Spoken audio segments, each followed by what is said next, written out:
무엇을 외워서 할 수 있다는 말은 아주 잘하거나 아니면 적어도 잘 할 수는 있다는 말이다.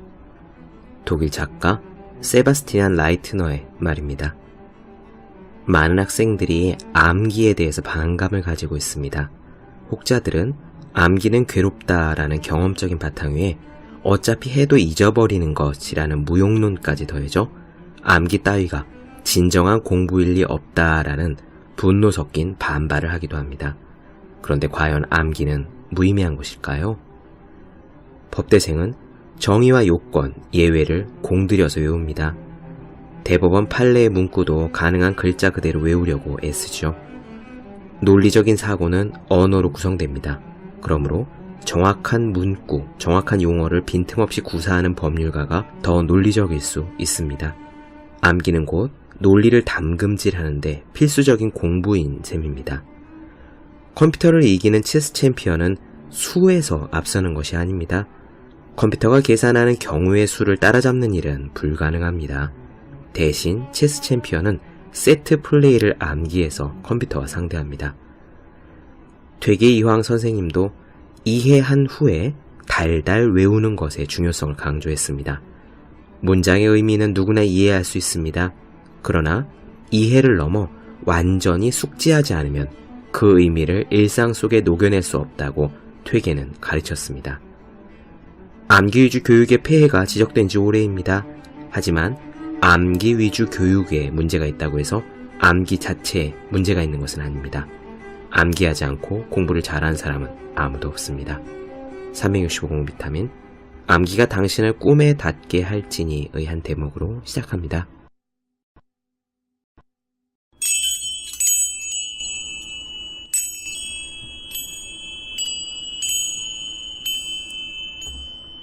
네, 안녕하세요. 본격 공부자극 팟캐스트 서울대는 어떻게 공부하는가 한지우입니다. 우리는 지금 운동 철학자 조지 슈언의 달리기와 존재하기에 대해서 이야기를 나눠드리고 있어요. 오늘은 연습하기 그리고 훈련에 대해서 조지 슈언이 뭐라고 썼는지 그 이야기들을 나눠드릴까 합니다. 이 글에서 조지 슈언은 삶이란 최선을 다해야 되는 것이다. 그 최선을 다하기 위해서 그러기 때문에 우리는 매일매일 연습을 하는 것인데 그 연습을 통해서 얻고자 하는 것이 과연 무엇인지에 대해서 담담하고 진지하게 자신의 생각을 들려주고 있습니다.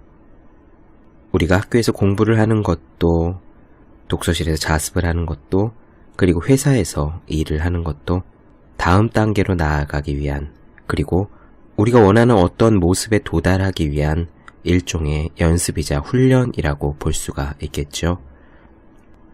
꼭 체육관이나 헬스장에 나가야지만이 그것이 훈련은 아닙니다. 직장에서 새롭게 떨어지는 일, 학교에서 새롭게 나가는 단원, 그리고 풀어야 될 문제집과 머리카락을 쥐어뜯게 만드는 길고 어려운 서술형 문제들이 또 어쩌면 우리가 일상생활에서 마주치고 해결해야 되는 인간관계, 그 모든 것들이 다 삶의 연습이자 훈련이 아닐까 합니다. 오늘 이 조지 슈언의 달리기, 그 연습하기에 대한 이야기를 들으시면서 여러분들이 생각하는 일상의 연습에 대해 한 번쯤 생각해 보셨으면 좋겠습니다. 길게 이야기하지 않고 바로 시작할게요.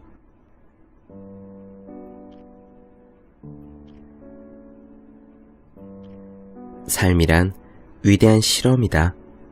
우리는 저마다 관찰자이며 실험 대상으로 다양한 가능성을 점검하고 실제로 살아보고 그 결과를 기록한다. 철학자인 오르테가는 이렇게 말했다. 살아간다는 것은 다른 수많은 일들 중에서 어떤 하나의 일을 한다는 것을 뜻한다. 그런데 여기서 중요한 것은 온 마음으로 그 일에 몰두해야만 한다는 점이다. 우리는 언제나 정신을 바짝 차리고 살아야만 하고 최고의 능력을 발휘해야만 한다. 그래서 오르테가는 여기에 덧붙여 나는 삶의 매 순간 할 수 있는 한 최고로 정신을 집중하지 않은 사람을 부도덕하다고 여긴다라고 일갈했다. 이렇게 정신을 바짝 차려 선택하고 최고의 노력을 기울일 때 자연이란 지극히 간단하고도 쉽게 접근할 수 있는 최상의 실험실로 단번에 여러 가지 문제를 해결한다는 사실을 알게 된다. 우리가 어려움 속에서도 자신이 할 수 있는 최선을 다하기 위해 움직일 때 우리는 우리의 결점들을 알아차리게 된다.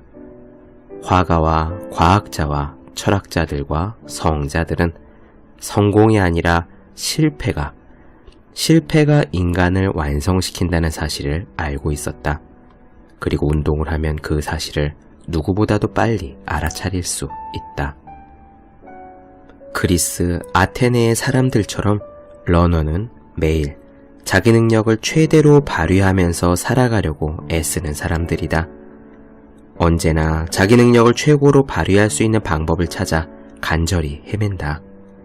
힘과 스피드로 충만해 더 이상 피로를 느끼지 않는 날을 고대하고 기대한다.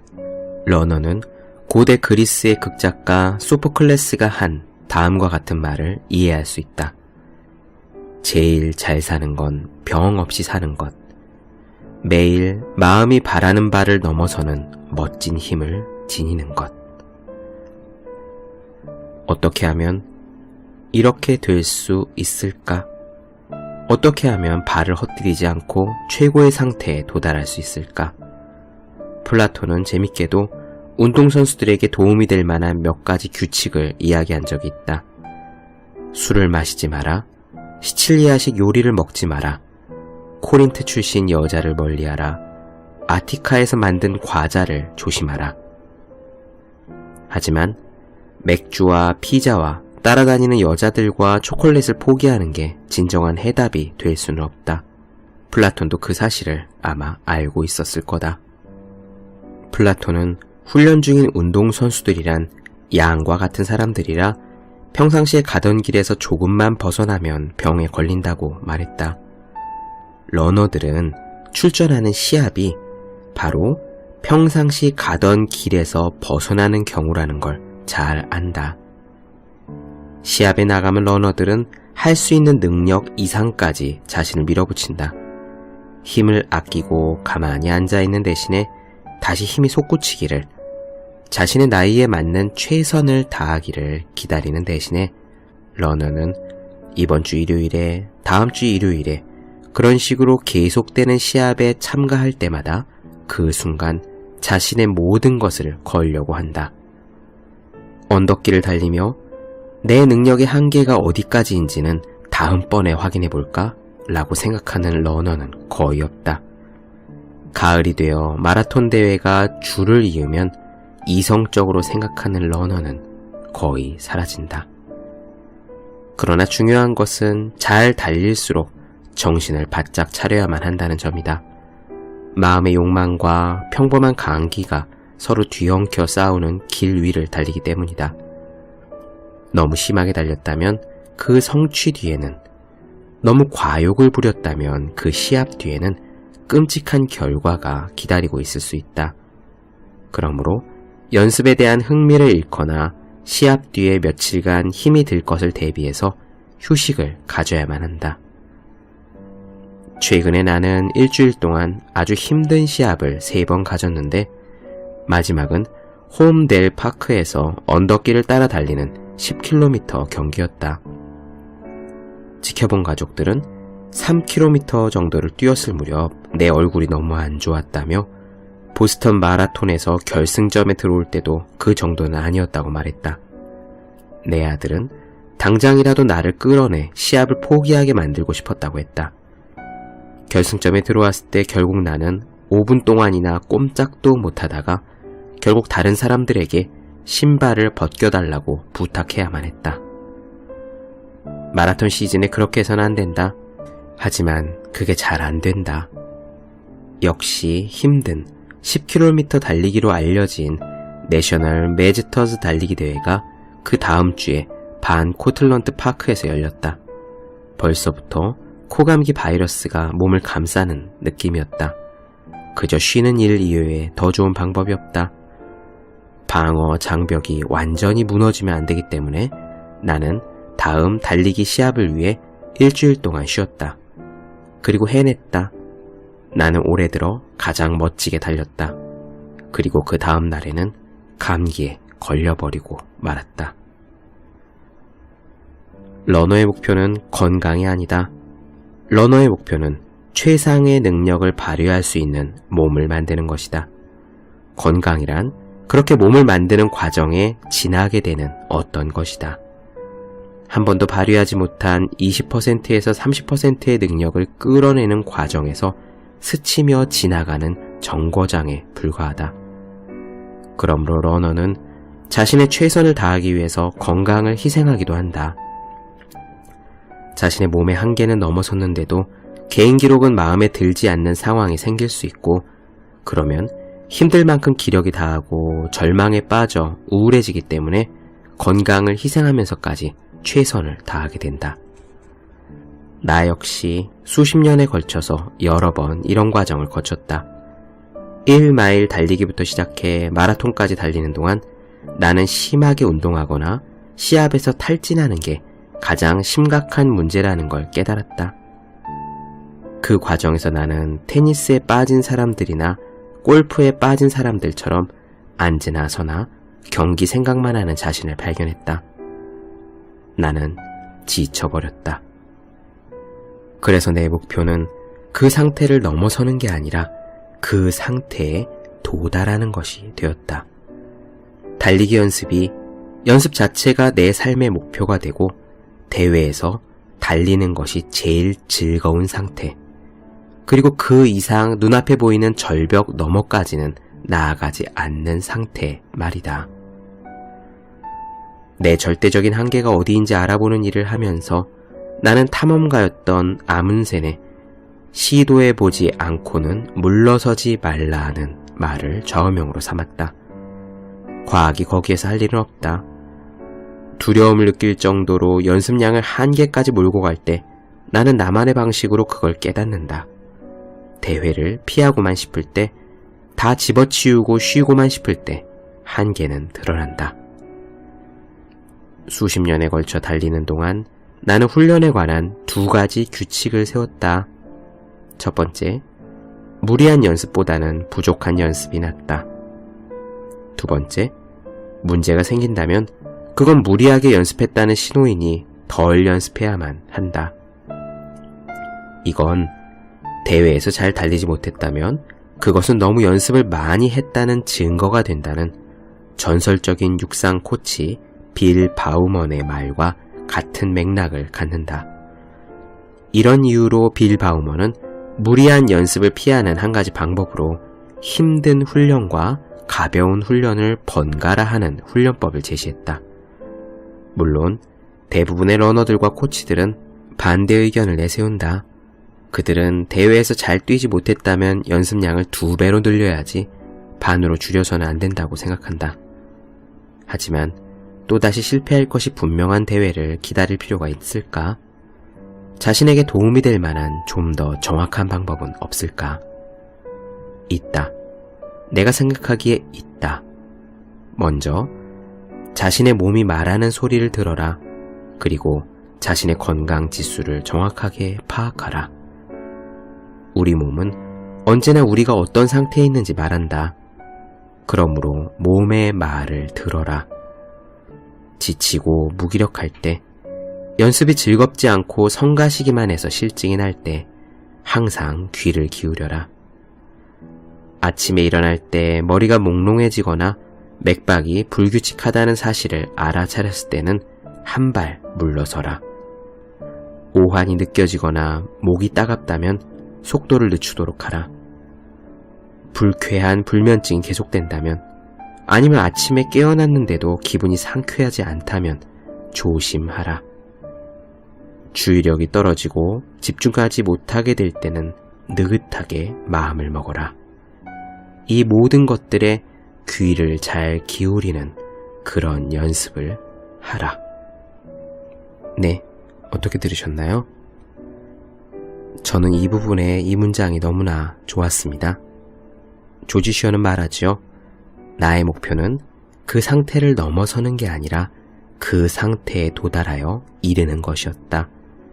달리기 연습이 내 삶의 목표가 되고 대회에서 달리는 것이 제일 즐거운 상태, 그리고 그 이상으로 눈앞에 보이는 절벽 너머까지는 나아가지 않는 상태의 말이다 라고요. 우리는 연습을 할 때 보통 목표나 목적지를 갖고 있기 마련입니다. 어딘가에 도달하기 위해서 연습을 하는 거죠. 어딘가에 도달하고 가능하면 그 도달한 벽을 넘어서고 싶어 합니다. 그것이 점수가 됐든 합격이 되었든 3km 달리기 기록이 되었든 말입니다. 하지만 여기서 조지 슈어는 거기에 도달하고 또 그것을 넘어서기 위해서 무리하는 동안에 여러 가지 문제점이 나타날 수도, 그리고 그 일을 계속하지 못할 수도 있다고 말합니다. 또한 읽어드리진 않았지만 점수나 합격 같은 목표 또는 목적지를 오로지 그것만을 바라면서 하는 동안에는 연습이 즐겁고 최대한의 것이 될 수도 없겠지요. 그래서 바로 이 문장에서 조지 슈어는 자신의 목표가 연습 그 자체를, 대회에서 달리고 있는 그 상황 자체를 즐겁게 느끼는 것, 그것이 목표이자 목적이라고 말합니다. 연습 자체를 최고로 즐겁게 하는 것, 이를테면 이런 거 아닐까요?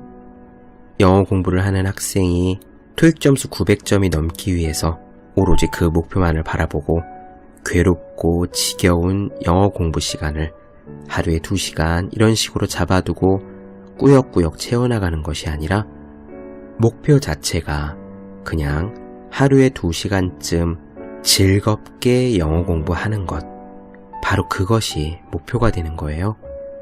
연습 상태 자체를 즐길 수 있는 사람이 되자라고 목표를 세워서 하면 즐거운 연습 상태 안에 머물자라고 목표를 세우게 되면 우리는 최고로 행복하게 연습을 할 수 있고 그 결과는 저절로 따라오게 되어 있습니다. 공부든 일이든 어떤 수련이든 간에 결과를 목적으로 세울 것이 아니라, 결과를 목표로 잡을 것이 아니라 연습 자체를 행복하고 즐겁게 할 수 있는 사람이 된다면은 그 뒤는, 따라올 결과는 사실 걱정할 필요가 없어요. 골프 여제의 박인비 선수가 언젠가 이야기했듯 행복한 골퍼가 되기만 한다면 일상의 대부분을 채우는 활동인 연습과 훈련을, 그 과정에서 행복을 느끼는 사람이 될 수만 있다면 지난하고 고된 연습 과정도 우리는 달게 받아들이며 채워나갈 수 있을 것이고, 그렇다면 결과적으로 좋은 성과는 따라올 수밖에 없기 때문입니다. 걱정할 필요가 없는 거죠.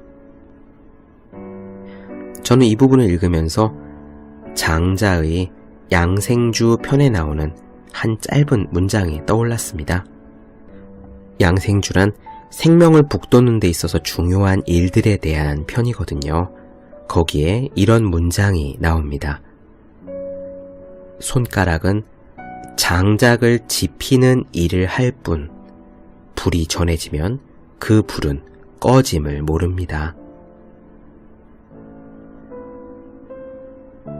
문장의 말뜻을 이해하기가 쉬운 것은 아니지만, 그래서 여러 가지 학설들이 난립하고 있는데 가장 유력한 해석이라고 여겨지는 설명 중에 하나는 이런 이야기라고 해요. 손가락으로 불을 지피면 손가락은 그것으로 할 일을 끝낸 것이다.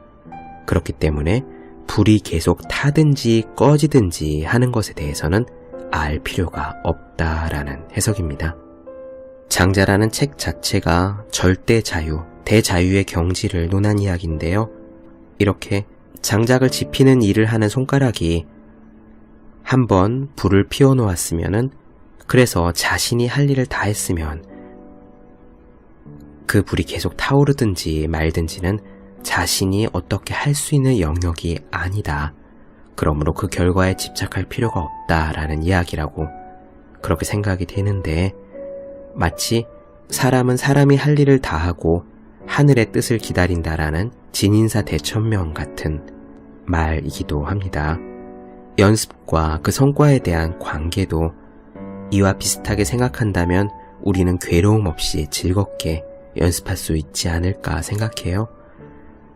우리의 목표는 점수나 합격 같은 결과가 아니라 매일매일 즐겁게 연습하는 상태에 이르는 것, 그것 자체가 목표가 된다면은, 그래서 손가락으로 장작에 불을 지피기만 한다면은, 사람이 사람으로서 할 일을 다하기만 한다면은, 그 다음에 기록이 어떻게 나오든 합격이 되든 장작불이 계속 타든 하늘이 대답을 들어주든 말든 그것은 어차피 우리가 할 수 있는 영역이 아니므로 우리는 그저 우리가 할 수 있는 일에만 집중하는 것, 그 상태에 이르는 것이 연습의 목표다라고 조지 슈언이 이야기하고 있습니다.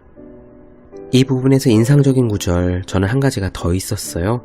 바로 철학자 오르테가의 말인데, 살아간다는 것은 다른 수많은 일들 중에서 어떤 한 가지 일을 한다는 것을 뜻한다.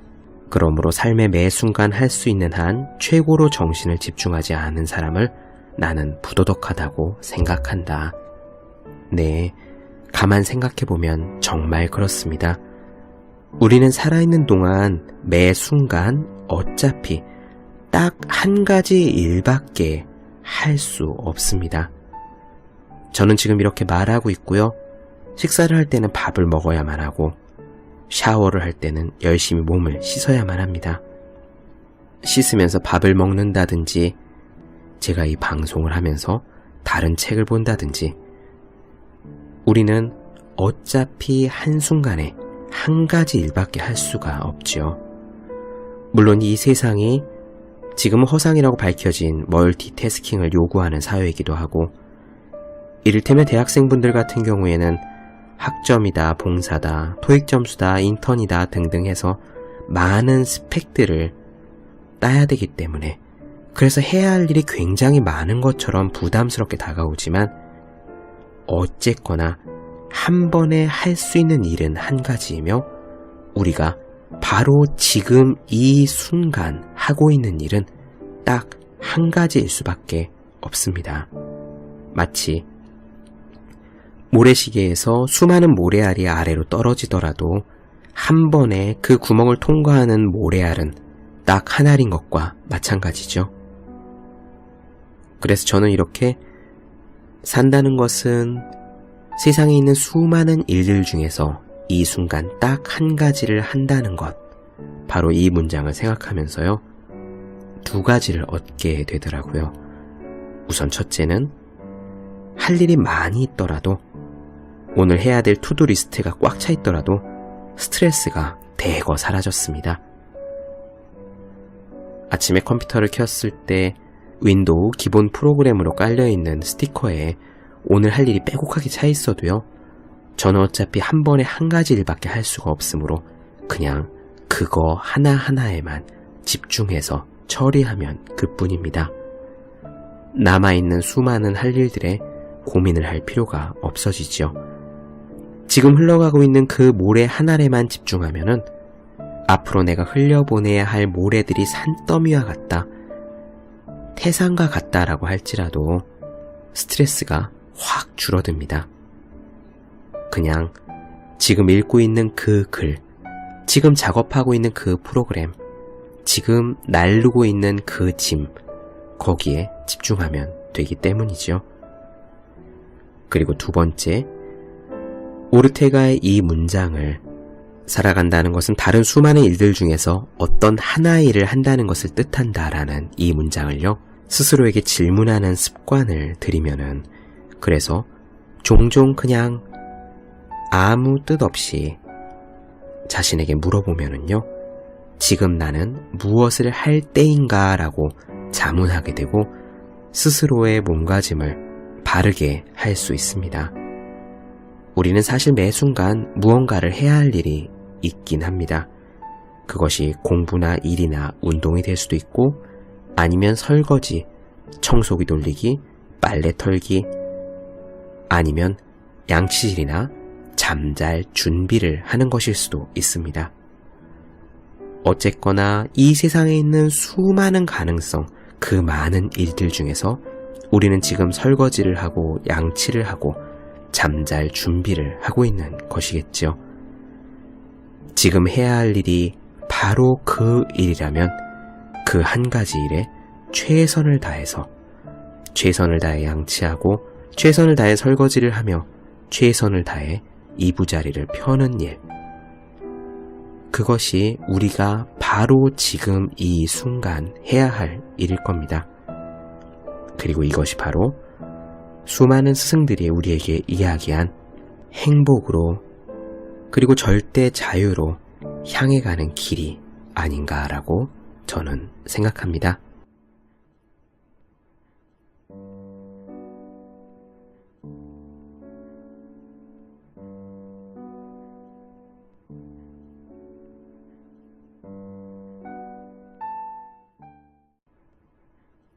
네, 본격 공부자극 팟캐스트 서울대는 어떻게 공부하는가?